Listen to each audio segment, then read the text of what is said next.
Hello friends, welcome to SSC coaching centre. दोस्तों, आज के वीडियो में मैं आपके लिए लाभ हानि के क्वेश्चन लेकर के आया हूं। पूरा वीडियो देखिएगा। चलिए स्टार्ट करते हैं। पहला क्वेश्चन है, एक वस्तु का मूल्य 500 रुपए है तथा उसका विक्रय मूल्य 300 रुपए है, तो दुकानदार को कितने प्रतिशत की हानि हुई। देखो, याद रखना, आपको अच्छे से पता है कि आपका कॉस्ट प्राइस है, आपके पास आपका सेलिंग प्राइस है।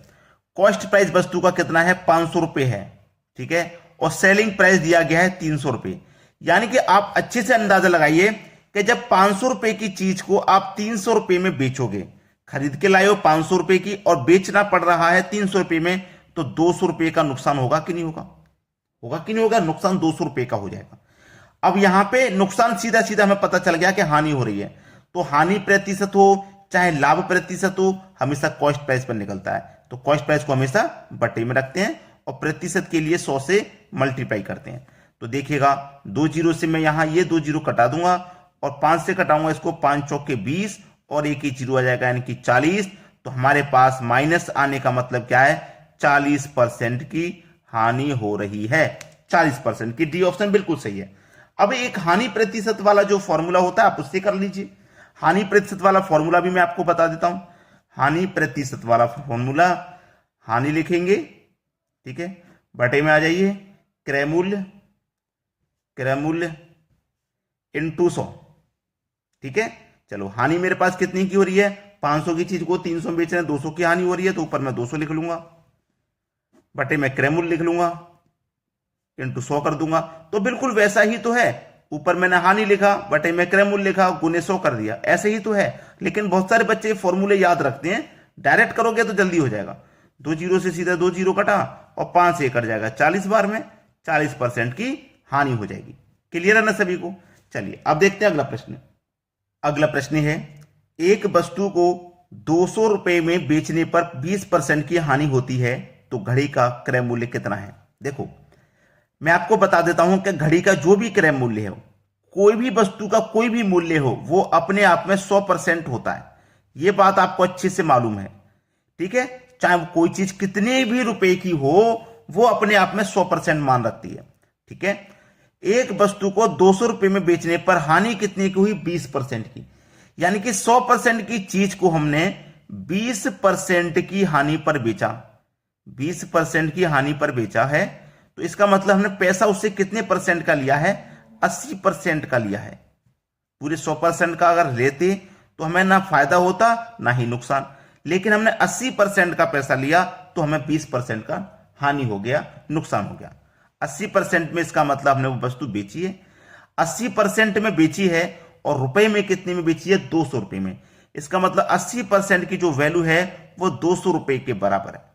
घड़ी का क्रय मूल्य क्या है? यानी कि 100% का मान क्या है? तो कैसे निकालेंगे? इस 200 में इस 80 से डिवाइड कर देंगे, ठीक है, क्योंकि एक दोनों दूसरे के बराबर है ना। तो 200 में 80 से डिवाइड कर देंगे और 100% का मान निकालने के लिए 100 से मल्टीप्लाई कर देंगे। 0 से 0 कट गया, 4 दूनी का 8, 4 से कट जाएगा 25 बार में, और 2 से कट जाएगा 20 10 बार में, और 10 का मल्टीप्लाई कर दीजिए 25 से, ये हो जाएगा 250।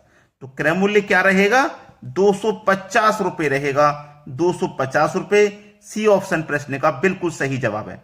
सभी को समझ में आ गया? अब देखेंगे अगला प्रश्न। अगला प्रश्न है, एक कुर्सी को 700 रुपए में बेचने पर 40% का लाभ होता है, तो वस्तु का क्रय मूल्य क्या है? यह सवाल देखो बहुत अच्छा है। जो भी क्रय मूल्य होता है वो मैं आपको बता रहा हूं अपने आप में 100% रहता है, ठीक है। अब 100% की चीज को क्या किया? वो 40% के लाभ पे बेचा है, ठीक है। 700 रुपए में बेचने पर उसे 40% का फायदा हुआ, यानी कि 100% की चीज को उसने 140 में बेचा, तभी तो 40% का फायदा हुआ, ठीक है भाई। 100% की चीज थी, उसने 140 में बेचा, तो 140 में क्या हुआ? 100% जो वस्तु थी वो उसकी वापस हो गई और 40% का फायदा हो गया, तो वो बेचा 140% में, और रुपए में बेचा कितने में? 700 में। तो इसका मतलब 140% की वैल्यू 700 रुपए के बराबर है। आपको निकालना है 100% का मान, तो कैसे निकालेंगे? इस 700 में 140 से डिवाइड कर देंगे। 100% का मान निकालने के लिए 100 से मल्टीप्लाई कर देंगे। देखो, 0 से 0 कट गया, 14 से 70 5 बार में कट गया, और 5 का मल्टीप्लाई 100 से कर दोगे, ये हो जाएगा 500। ये आपके सवाल का बिल्कुल सही जवाब हो जाएगा, कम समय में आंसर आ जाएगा। आप बस प्रैक्टिस कर लीजिए। ठीक है दोस्तों, अब देखेंगे अगला प्रश्न।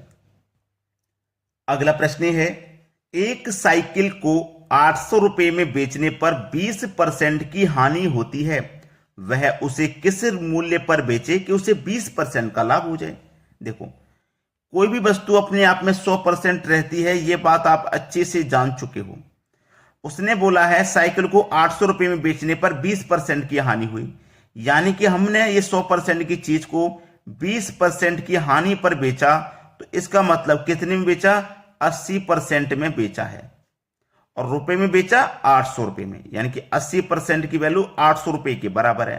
अब हम क्या करेंगे, 100% का मान निकालने के लिए 80 से डिवाइड कर देंगे, 100% का मान निकालने के लिए 100 से मल्टीप्लाई कर देंगे, यही तो पूछा है। तो हम यहां तक तो हमारा क्रय मूल्य निकल के आ जाएगा, इतना हमें मालूम है। लेकिन उसने क्रय मूल्य नहीं पूछा, उसने पूछा है कि वह उस किस वस्तु पर बेचे कि उसे 20% का लाभ हो जाए। भाई किस मूल्य पर बेचे, ये तो मेरा 100% का मान है, 100% के मान का मतलब क्रय मूल्य मेरा निकल के आ जाएगा। ठीक है, 100% का मान है।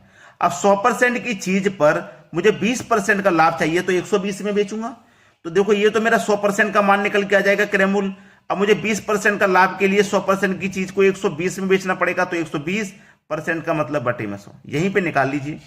100 से ये 100 कट जाएगा, 0 से ये 0 कट गया, 8 से कट जाएगा 80 10 बार में, और 10 का मल्टीप्लाई कर दो 120 से, तो ये हो जाएगा आपका 1200 हो जाएगा, जो कि हमारे बी ऑप्शन में दिया गया है। बिल्कुल सही जवाब हो जाएगा, बिल्कुल सही आंसर।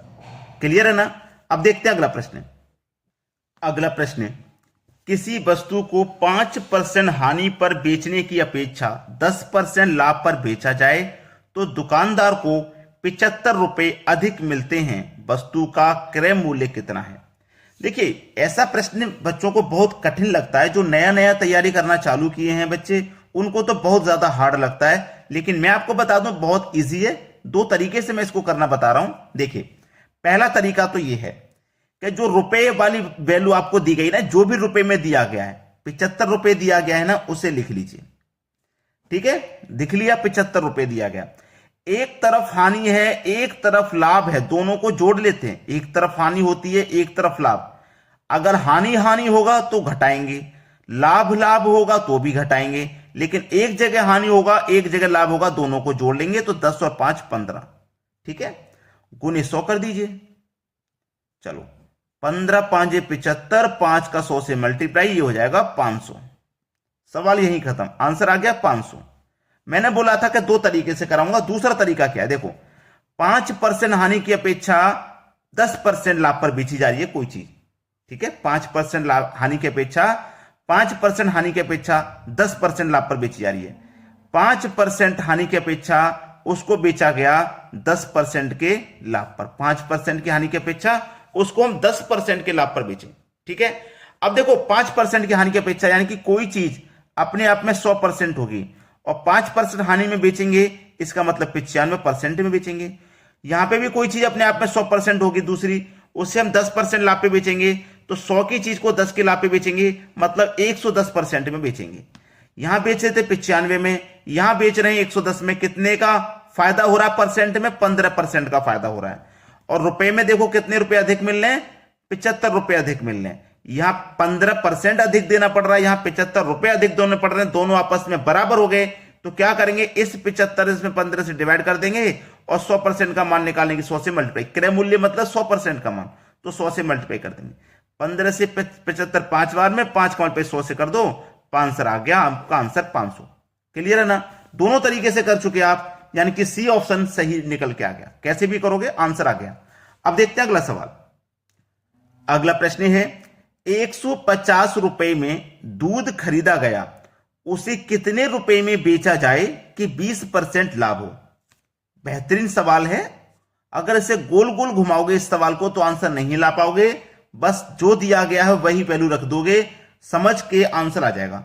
150 रुपए का दूध, 150 रुपए में दूध खरीदा गया, इनटू उसे कितने रुपए में बेचा जाए कि 20% का लाभ हो।